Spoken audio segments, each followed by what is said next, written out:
ഈ പാദരക്ഷ ബസ്സിൻ്റെ നേരെ എറിഞ്ഞു കഴിഞ്ഞാൽ ബസ്സിനകത്തിരിക്കുന്ന ആര് മരിച്ചു എന്നുള്ളത് എനിക്ക് അറിഞ്ഞുള്ളൂ. ചിലപ്പോൾ ഇത് കാണുമ്പോൾ മുഖ്യമന്ത്രിക്കൊക്കെ ചിലപ്പോൾ ഹാർട്ട് അറ്റാക്ക് വന്നെന്നിരിക്കും. അതായിരിക്കാം ഉദ്ദേശിക്കുന്നത്, എനിക്കറിയത്തില്ല. അപ്പോൾ ആ രീതിയിൽ ഈ മന്ത്രിമാർക്കൊക്കെ ഇനി ഹാർട്ട് അറ്റാക്ക് എങ്ങാണ് ഈ ഷൂ കാണുമ്പോൾ, അല്ലെങ്കിൽ കറുത്ത വസ്ത്രം കാണുമ്പോൾ, അല്ലെങ്കിൽ കറുത്ത തുണി കാണുമ്പോൾ ഉണ്ടായേക്കാമായിരിക്കും. ഇനി അതുകൊണ്ടായിരിക്കാം ഈ കറുപ്പിനോട് ഇത്ര വലിയ വിരോധം. എനിക്കറിയത്തില്ല എന്താണെന്ന്. ഈ നവകേരള സദസ്സ് നടത്തുമ്പോൾ അതിനോട് പ്രതിപക്ഷങ്ങൾ ഒരുപാട് പേര് വിയോജിക്കുന്നുണ്ട്, അതിൽ എതിർ സ്വരങ്ങളുണ്ട്. അത് ജനാധിപത്യത്തിൽ ഉള്ള അവകാശമാണ്. ജനാധിപത്യത്തിൽ ഒരു പൗരൻ്റെ അവകാശമാണ് അവർ ചെയ്യുന്നത്. അവർക്ക് പ്രതിഷേധിക്കാം, അവർക്ക് കരിങ്കൊടി കാണിക്കാം, അവർക്ക് എതിർക്കാം, അത് അവരുടെ അവകാശമാണ്.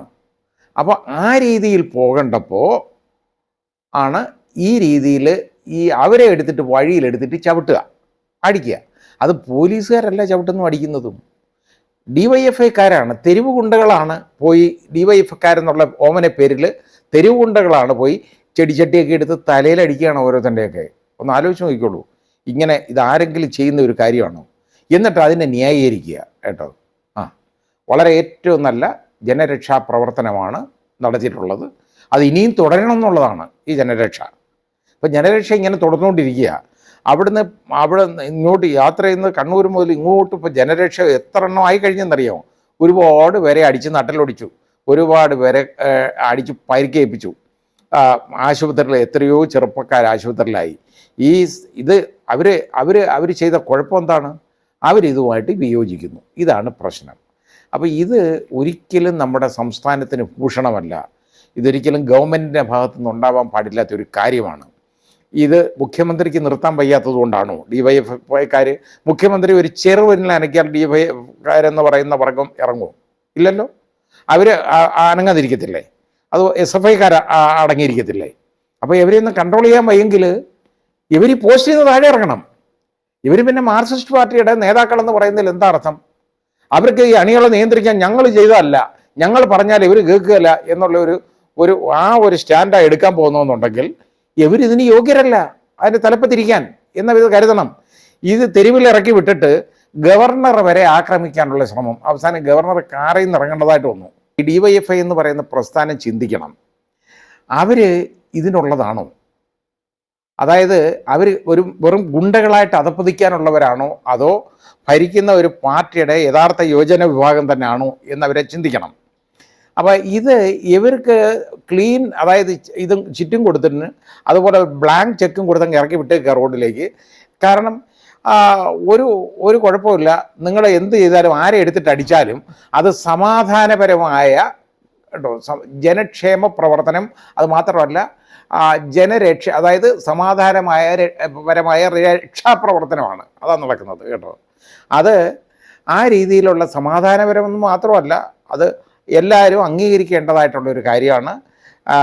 അത് ഏറ്റവും വലിയൊരു രക്ഷാപ്രവർത്തനമാണ് എന്നുള്ള ഒരു കാഴ്ചപ്പാടാണ് നമ്മുടെ മുഖ്യമന്ത്രിക്കുള്ളത്. കാരണം അടിക്കാൻ ഇറക്കി വിട്ടേക്കാണ്. എന്നിട്ട് പറയുന്നത് അടിക്കുന്നവരെ അടിക്കാൻ ഇറക്കി വിട്ട് ഈ അടി കൊള്ളുന്നവന്മാരെ എല്ലാം എടുത്തിട്ട് ചവിട്ടി തേച്ച് കനാലിലും അവിടെയൊക്കെ എടുത്തിടുകയാണ്. പോലീസുകാർ കണ്ടുകൊണ്ടിരിക്കും. പോലീസുകാർ മറ്റവർക്ക് ഈ അടിക്കുന്നവന്മാർക്ക് വേണ്ട സംരക്ഷണമൊക്കെ കൊടുക്കും. അങ്ങനെ സ്നേഹമായിട്ട് അവരെയൊക്കെ തലോടി കൊള്ളാം, നല്ലതാണ് ഇരിക്കുന്നു എന്നുള്ള രീതിയിൽ അടിയൊക്കെ കൊടുത്ത് അവർ അടുത്ത യാത്രയ്ക്ക് പോവുകയാണ്. ആ ബസ്സിൻ്റെ നേരെ ഒരുത്തൻ ഷൂ എറിഞ്ഞ്, അത് തെറ്റാണ്. കാരണം ഈ ഷൂസ് പാദരക്ഷ എടുത്തെറിയുക എന്ന് പറയുന്നത് ഒരു മനുഷ്യനെ അവഹേളിക്കുന്നതിന് വളരെ ഏറ്റവും കൂടുതൽ സമൂഹ മധ്യത്തിൽ അവഹേളിക്കുന്നതിന് തുല്യമാണ്. അപ്പോൾ അത് ബസ്സിൻ്റെ നേരെ എറിഞ്ഞാലും അതിനകത്തിരിക്കുന്നവരെല്ലാം അവഹേളിക്കാൻ വേണ്ടിയുള്ള ഒരു കാര്യമാണ്. അത് നല്ലതായിട്ട് ഒരിക്കലും ഞാൻ അതിനോട് യോജിക്കത്തില്ല, അത് തെറ്റാണ്. പക്ഷേ ഈ ഒരു ഷൂ എടുത്തെറിഞ്ഞ ഒരുത്തൻ്റെ പേരിലും അവൻ്റെ കൂടെ ഉണ്ടായിരുന്ന ആളുകളുടെ പേരിലുമൊക്കെ 308, അതായത് attempt to commit culpable homicide എന്നുള്ള ഒഫൻസ് കേട്ടോ, അതായത് വധശ്രമത്തിനുള്ള ഒരു കേസ് എടുത്തേക്കാണ്. ആ കേസ് എടുത്തുകൊണ്ടിരിക്കുകയാണ്. നമുക്ക് ഒരു മനുഷ്യന് ജനാധിപത്യത്തിൽ, അതായത് വിമർശനം ഉയർത്താനുള്ള അവകാശമുള്ള ഒരാൾക്ക് വിമർശിക്കാനുള്ള അവകാശം കിട്ടുന്നുണ്ടോ? ഇപ്പോൾ ഇല്ല. വിമർശിച്ചാൽ അകത്താണ്. ഏതോ ഒരാളൊരു കാർട്ടൂൺ വരച്ച് കേട്ടോ, ആലിബാബായും 41 കള്ളന്മാരും ഉള്ള ഒരു ഇതും വെച്ചിട്ട് ഒരു ബസ്സിൻ്റെ പടവും കൂടെ വരച്ചു വെച്ചു, കാർട്ടൂൺ. അവൻ്റെ പേരിൽ കേസെടുത്തേക്കാണ്. അത് അയാളുടെ ഒരു ആശയമാണ്.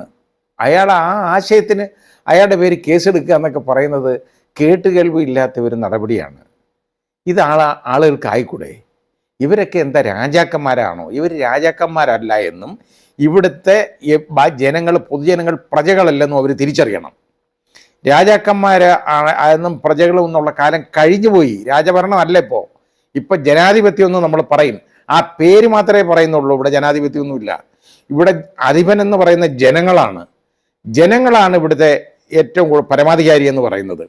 ഇവരൊക്കെ എന്ന് പറയുന്നതുണ്ടല്ലോ, ജനങ്ങളുടെ ജോലിക്കാരാണ്, വെറും തൊഴിലാളികൾ. ജനങ്ങളുടെ ശമ്പളം കൊടുത്ത് ജനങ്ങൾ ഭരിപ്പിക്കാൻ, അവർ നന്നായിട്ട് ഭരിക്കാൻ ഏർപ്പെടുത്തിയേക്കുന്ന ആളുകളാണ് ഈ ജനങ്ങളെ ഇട്ട് ചവിട്ടിത്തേക്കുന്നത്. വോട്ട് ചോദിക്കുമ്പോൾ ഇവർക്ക് ആർക്കും ഈ മര്യാദകളൊന്നുമില്ലല്ലോ. വോട്ട് ചോദിക്കാൻ വീട്ടിൽ വരുമ്പോൾ മുഴുവൻ പല്ലും കിരിച്ച് കാണിച്ച് ഈ തെണ്ടി വോട്ട് വാങ്ങിക്കും. വോട്ട് വാങ്ങിച്ചു കഴിഞ്ഞാൽ എവനെ ഒന്ന് ഇതും കഴിഞ്ഞ് ജയിച്ചു പോയാൽ എമന്മാരെ ഒന്ന് കാണണമെങ്കിൽ എന്ത് ചെയ്യണം? കാണാൻ ഒക്കത്തില്ല. വലിയ പ്രയാസമാണ്. പിന്നെ അതാണ് നമ്മുടെ നാട്ടിൽ. ഇതാണോ ജനാധിപത്യം? ഇതല്ലെന്ന് ഇവരൊക്കെ ഒന്ന് തിരിച്ചറിയണം. ഇത് ഈ രാഷ്ട്രീയ പാർട്ടി മാത്രമല്ല, ഇത് എല്ലാ രാഷ്ട്രീയ പാർട്ടിയിലെയും ആളുകളുടെ കാര്യം തന്നെ ഞാൻ ഈ പറയുന്നത്. ഈ വോട്ട് തണ്ടാൻ നേരത്ത് ഒരു പ്രശ്നമില്ല, എവിടെ പോകും? ഇതെല്ലാം കഴിഞ്ഞ് ഇത് വാങ്ങിച്ചതിന് ശേഷം കഴിഞ്ഞു കഴിഞ്ഞാൽ പിന്നെ രാജാക്കന്മാരാണ്. അവരെ കാണണമെങ്കിൽ അവർക്ക് മുമ്പിൽ പോലീസും പുറകെ പോലീസും മൂത്രം ഒഴിക്കാൻ പോലീസ്, കൊണ്ടുപോകാൻ പോലീസ്, ഇതൊക്കെ വേണം അവർക്ക്. കാരണം അതുവരെ ജനങ്ങളെ പേടിയില്ല വോട്ട് ചോദിക്കാൻ നേരത്ത്. ഇത് കഴിഞ്ഞു കഴിഞ്ഞാൽ, ജയിച്ചു കഴിഞ്ഞാൽ പിന്നെ ജനങ്ങളെ ഭയങ്കര ഭയമാണ് ഇവർക്ക്. ജനങ്ങളിൽ നിന്ന് അകലണം. ഇത് നമ്മൾ കണ്ട ഈ ഒരു നല്ല നായകൻ്റെ ഒരു പ്രവർത്തനം ഉണ്ടായിരുന്നല്ലോ. ശ്രീ ഉമ്മൻചാണ്ടി ഇതുപോലെ ജനങ്ങളുടെ ഇടയിലേക്ക് ഇറങ്ങിച്ചെന്നതാണ്. ആ ജനങ്ങളുടെ ഇടയിലോട്ട് തന്നെ ഇറങ്ങിച്ചെന്നതാണ്. അതിനെ അനുകരിക്കുകയാണിത്. അത് ഏതായാലും ആ ആശയം കടമെടുത്തതിന് നല്ലത്. പക്ഷേ ആ ആശയം പ്രാവർത്തികമാക്കേണ്ടത് ഇങ്ങനെയല്ല. നാട്ടുകാരെ മുഴുവൻ. മാത്രമല്ല, ഇതിൻ്റെ ഏറ്റവും വലിയൊരു പ്രശ്നം ഞാൻ മനസ്സിലാക്കിയത് എന്താണെന്നറിയാം. ഒരാൾ ഇവിടെ വന്ന് പരാതി പറഞ്ഞതാണ്. അയാളുടെ വിവാഹം രജിസ്റ്റർ ചെയ്യാനായിട്ട് 4 തവണയായിട്ട് പഞ്ചായത്ത് നടക്കുന്നത്. അവസാനം ഇത്രാം തീയതി വരണം, അത് അല്ലെങ്കിൽ ഫൈനാ. അങ്ങനെ പോയി ചെന്നപ്പോൾ എന്താ, അവിടെ ആ പഞ്ചായത്തിൽ ഒരു പിയൂൺ ഒഴിച്ച് ബാക്കി ആരുമില്ല. അവരെല്ലാം ഈ നവകേരള സദസ്സിലാണ്.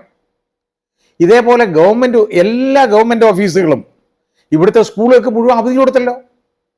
എല്ലാ ഗവൺമെൻറ് ഓഫീസുകളിലെയും ഉദ്യോഗസ്ഥരെ അവിടെ വരാൻ പറഞ്ഞിട്ടുണ്ട്. അവിടെ പോകണം. അങ്ങനെയാണ് ഈ ആൾ കൂടുന്നത്. അല്ലാതെ ഇത് കാണാൻ ഏതവനാ പോകുന്നത്? ഇത് കാണാൻ ഇങ്ങനെ ആളുകളെ പിടിച്ചവിടെ കൂട്ടുകയാണ്. അത് പോരാതെ വരുമ്പോഴാണ് സ്കൂളിലെ കുട്ടികളെ അടിച്ചു പോയിക്കൊണ്ടിരുന്നത്. ഇതാണ് നവകേരള സദസ്സ്. ഇതുകൊണ്ടുള്ള പ്രയോജനം എന്താണ്?